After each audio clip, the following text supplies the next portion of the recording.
It's New Brew Thursday! Woo! And we're doing a collaboration of sorts. Not really a collaboration, but... We aren't. We're drinking collaboration beers. Well, when I say we're doing, I mean, that means we're popping it and we're ingesting it and we're enjoying it. Well, you could say that every show is a collaboration amongst the three of us. All right, both of you shut up. Anyway, we're doing a beer from... You said it. That's not shutting up.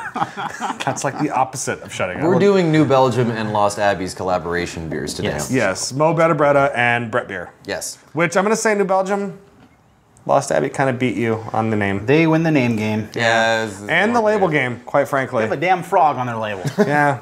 And, you know, it's like, yeah. Although I do like the Lips of Faith series labels. And this ties into their branding, so I'll grant them that. So, Well, Which one are we starting with? we're going to open them both. We're going to pour them both. We're going to do them side by side, Yes. bitches. So, I will handle this one if somebody can give me a bottle damn opener. bottle opener. We don't have one again. I put one over there. Bam! But we're like 10 feet away. A true beer drinker is Do you have 18 never cars? kind of. Boom! Just got sold out by John. Throwback. I'm not sure about this Lips of Faith beer, but the Lips of Faith beers that New Belgium does when we were doing the show at New Belgium with Mr. Salazar. I guess they're beers that their Ooh, Mr. brewers Salazar. come up with, and basically it's like kind of a contest of certain beers. I mean, like the sours that they put out, like lawfully. Obviously, that's not a contest. No, thank you. It's actually a lot of yeast in this too, by the way. Yeah.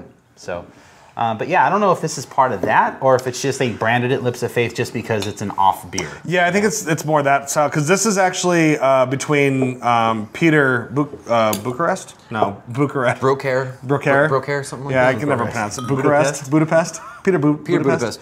No, Peter's such a fucking amazing dude too. Yeah, But, he makes good beer. It's him and Tommy brewed these beers back in 2004 when it was still Pizza Port versus Lost Abbey. And so 8 years later, they were like, "Hey, let's do this again," and so they did. Well, it's also one of those beers. I mean, Which one are we starting with? That's a good question. Let's do New Belgium. Yeah. So cheers. Which one? Cheers. Which one? This one here. All right. Cheers. This is Lost Abbey. No, this is New This is Belgium. New Belgium. Oh. But anyways, when Tommy was at Pizza Port Solana Beach, they did some limited bottlings. I mean, we did the Cubated Tommy, or you guys did the Cubated Tommy, and while I was passed out. But there was that one. They did the Betta Bretta was another one that they actually ended up bottling. And then a couple of others, the SPF series, stuff like that. So this is New Belgium's. Yes. It's got a great nose on it. Yeah, it does. It has that kind of like, hey, like. Hey. Hey. Hey. Kind of like that horsey, almost like spicy kind of thing. I still get like a.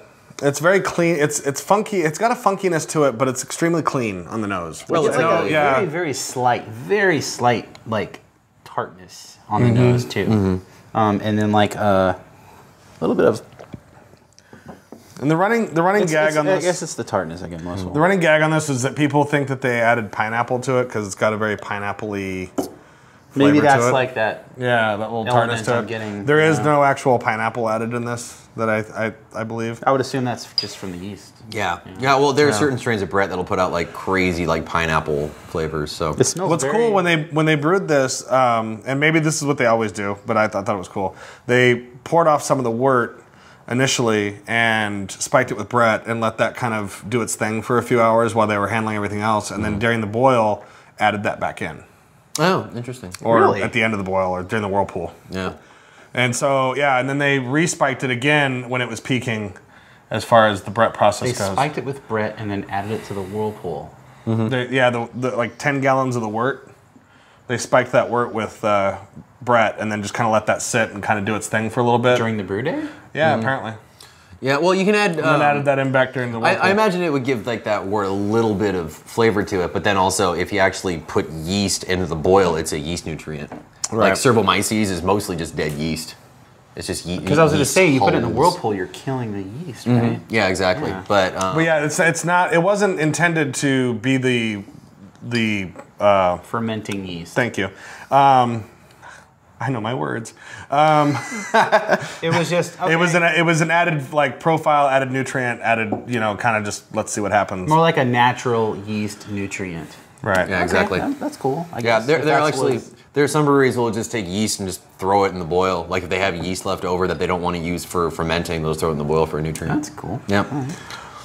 Well, I mean, aside from the smell, it's refreshing, and I mean, it's delicious. It's not very. Yeah, it's not over the top. It's not what I'd get off of a normal Brett beer. And maybe is that because of the pasteurization process it went through? Not necessarily. It will. Actually, if you talk to Chad Jacobson from Crooked Stave, thank you.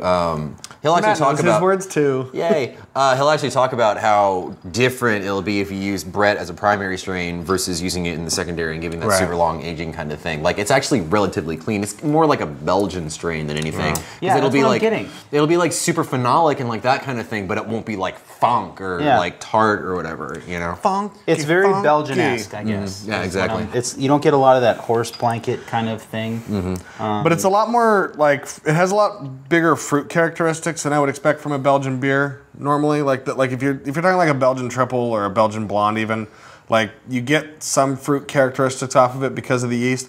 But this has a lot more of that like tropical fruit kind of flavor to it. So you know what I think would be really great is doing a Brett IPA.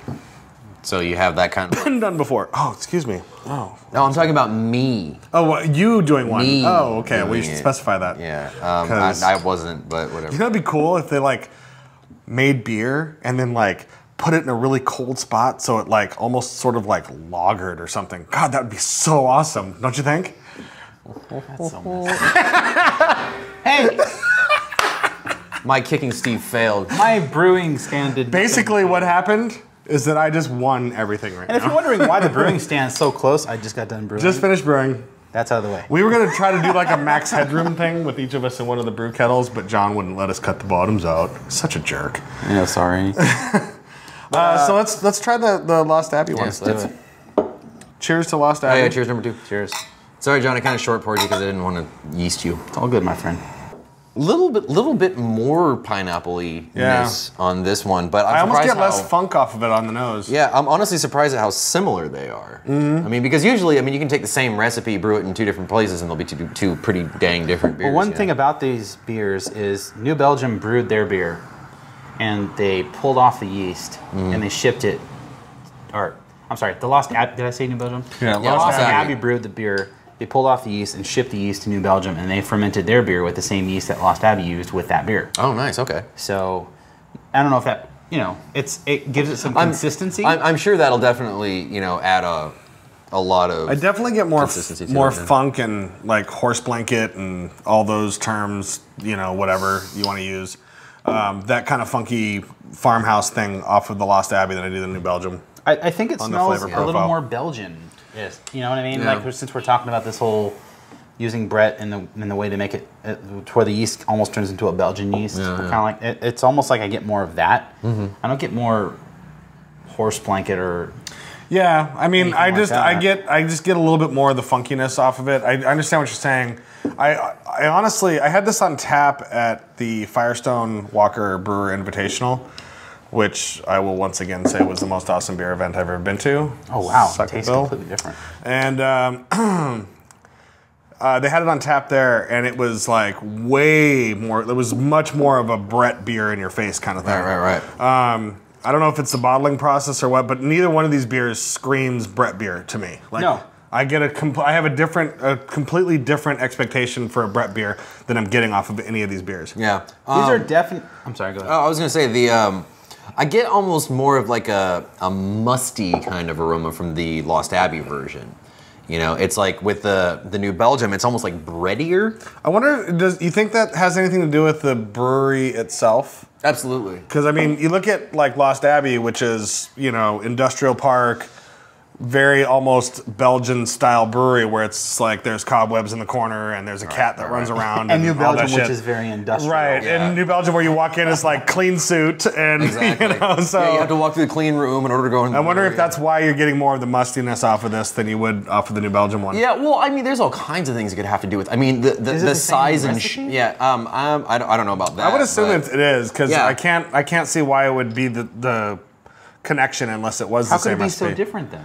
Well, it has to do with just the brew house, like the way that the heat hits the wort and how long they boil. The size and shape of the fermenters has a lot to do with Well, it. and Because of again, hydrostatic I think the pasteurization process is going to take something out of the beer a little bit. Not necessarily. I don't know, because the thing is that pasteurization will basically... I think pasteurization gives a beer a much more smooth kind of mouthfeel, which I think is going to affect it a little bit. I disagree. I think if anything, pasteurization will basically just take the beer as it is and just lock it in. You know what I mean? Because the Lost Abbey version, I mean, this will develop, and it probably has been developing, you know, ever since it went to the bottle. Right. You know? So that actually would probably have a lot to do with it too. I mean, not necessarily that it changes the beer on the spot. No, you're wrong, but you're sort of right. Okay. I'm a computer programmer. He's a brewer. You decide who you want to believe. Anyways, but no, I think that might have more to do with it than anything. Is that the Lost Abbey version? Like I said, it'll just keep going and going, and it'll keep going. It'll be this indefinitely. Something this a year from now is going to be a completely different beer, whereas this is just something you probably don't want to age. We're going to send you off to Master Pairings, where we are going to smoke some cigars and enjoy life. It's gonna be awesome.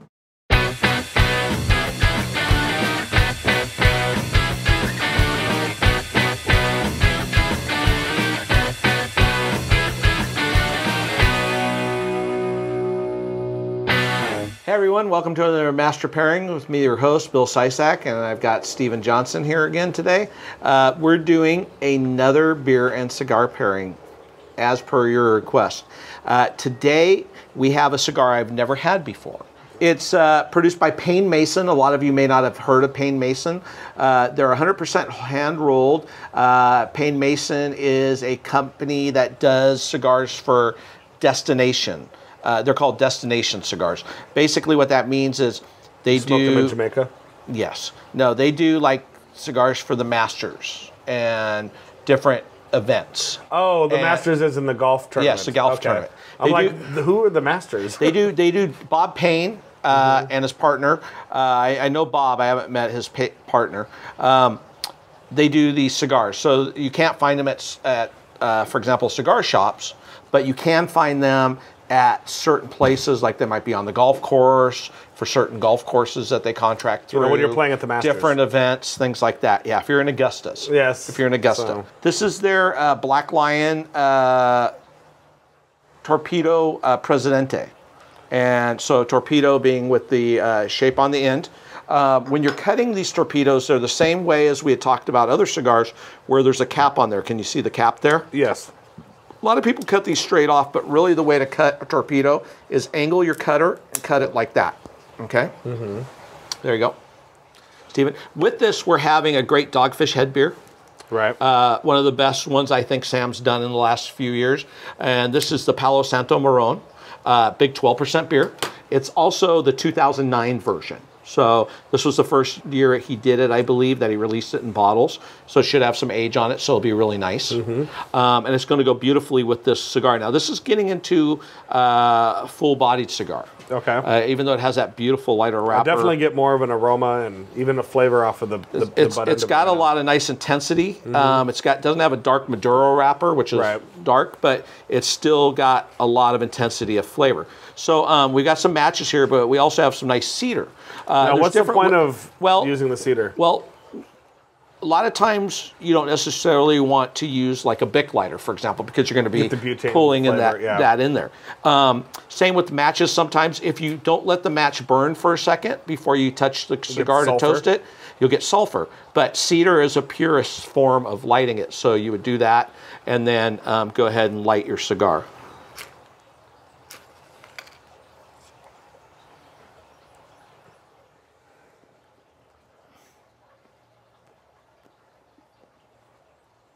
Because cigars are aged in cedar lined boxes, and usually you have cedar lining your humidor, it's a natural marriage, so it's a flavor that cigar smokers are familiar with. Right, it doesn't negatively impact the cigar at all. I get a woodiness. You get a little hint of the cedar from lighting it, but then I get this woodiness. It's a hard wood. Right, but it's not a hard flavor profile wood. It's a lighter wood flavor. I wouldn't go so far as to say mahogany, more like an oaky flavor. Right. These these cigars are very well crafted. They have rollers that have come from Cuba that they roll them.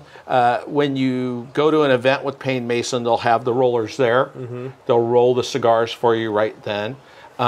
They do use 5 to 10 year old tobacco, because you age tobacco. You kind of ferments. It has to ferment, and it ages out. So they use some nice aged tobaccos with their cigars. Let's try these beers. That is a fine idea, Bill. A lot more winter fruit once again. Lots of caramel on the nose. So nice. Such a great beer that Sam did. It's got woodiness to it also. Yes, cheers. I got so caught up in my cigar I didn't cheer you, sorry. Whatever. I do like that because I don't normally get a lot of winter fruit off of Palo Santo Marron. I get a lot of the wood, a lot of the caramel, a lot of the dark roasty flavors. This does bring out a little bit more of that winter fruit, like you said, when I do that pairing, and I think it really enhances the flavor of this beer quite a bit. It does. And actually, I'm getting a hint of maple off this cigar. Oh yeah, I can see that. It's got leather notes too, which are what really nice. What would you compare this cigar to? So, I mean, if somebody wants to try something similar to this, like what's a good comparable cigar from what you're getting off of this? I think some of the Alec Bradley cigars, like the Tempest, is a bigger cigar in this range. You can definitely do I mean, it's not big. It's not like huge over the top like some Cubans or like the Liga Privada, but it is a full flavored cigar. Some of the Arturo Fuente line, including the Opus X, is comparable to that, I think. It's a really well crafted cigar. It's burning beautifully. It's got a great draw on it. Really nice. Yeah. I think we should get this down to the middle third and come back and talk about that. If you insist, Stephen. I know. So we're at the middle third now. Actually, we're almost at the last third, but I'm getting this really heavy leatheriness. I know you were saying it was nutty to you. Yeah, like I get some nutty flavors to it. To me, the flavor on it's very subtle. I do agree that this is a more robust cigar than the last one that we had, but maybe not as intense. It's not as intense, and the flavor is a little more subtle. I get this nuttiness, this roastiness off of it. I definitely see what you're saying with the leather, cowhide kind of esque flavors to it. But one of the things I was saying is that this beer, typically the Palo Santo Marron, is a brown ale, and so you don't get a lot of the really intense chocolate, roasty, coffee flavors that you would get off of an Imperial Russian Stout. But this cigar really brings out some chocolate notes, some cocoa notes with the this beer, and in a way that like is pleasant. Yeah, it's totally changed the beer. Yeah, and the first third didn't really change the beer. It brought out the fruit notes, but now as the cigar gets more intense, it's bringing out all these totally chocolate altering the flavor and cocoa profile of the notes, beer. Yeah, and it's really cool. And so I'm really enjoying that going on. So now I'm coming into my final third here. And I'm noticing that the wrapper's kind of coming off. Like, why? Tell me a little bit about why that happens sometimes. Well, one of the reasons is one of the reasons why you try to leave the band on as long as possible. Some people take it off, together. But not even. No, it has nothing to do with holding it all together. It's your fingers. Your fingers have moisture on them, and they can inadvertently affect the cigar as far as. Does like the wrapper stick to your finger a little bit and kind of pull it apart? And so that's what we're doing here. I think the cigar is well structured. It's still smoking beautifully, but also if your cigar is not well humidified, if it dries out too much, it could dry out. These were well humidified, but they were in the tubes. Right. A lot of times what I recommend is once you get if you have a tubo, whether it's metal or glass, and you get it in your humidor, unscrew the cap or take the cap off. Because your humidor is going to provide better moisture control than the tube is. Of course, it is. And so that will definitely make it better, but it's still smoking beautifully. It's got the ash is working beautifully on it. It's holding up. I love the cigar. It's getting intense in flavor. Yeah, definitely. I think with this cigar, what I get off of this that I like a lot, that, and this is not to say that other cigars like, you know, the Liga Privada or those other ones that we've had are bad, but their flavors are really intense. Right. Because I like intense cigars all the time, so I smoke. And so for me, when I'm smoking this, it's like the flavor's there, but it's just not so in your face. It's not like, hey, I'm right here. Cigars, you don't have to have them after dinner. You can have them throughout a dinner. If you want to pair them, you can play with it. It's definitely a new concept to a lot of people, but you can definitely have food with your cigar also. Well, I think it's one of the nice things about cigars over other forms of tobacco. Like, you're not going to smoke a cigarette through your meal because that's just gross. Not, unless you're a madman. I love a great cigar after dinner, or if I'm doing a pairing where I'm doing with food, I do it. But yes, normally I don't smoke a cigar until the point that I'm making is that with a cigar, you're not inhaling the tobacco. It's not doing the type of damage that a cigarette does. But this is a delicious cigar. I highly recommend them if you can find them. Check out Payne-Mason. I think it's Payne-Mason.com.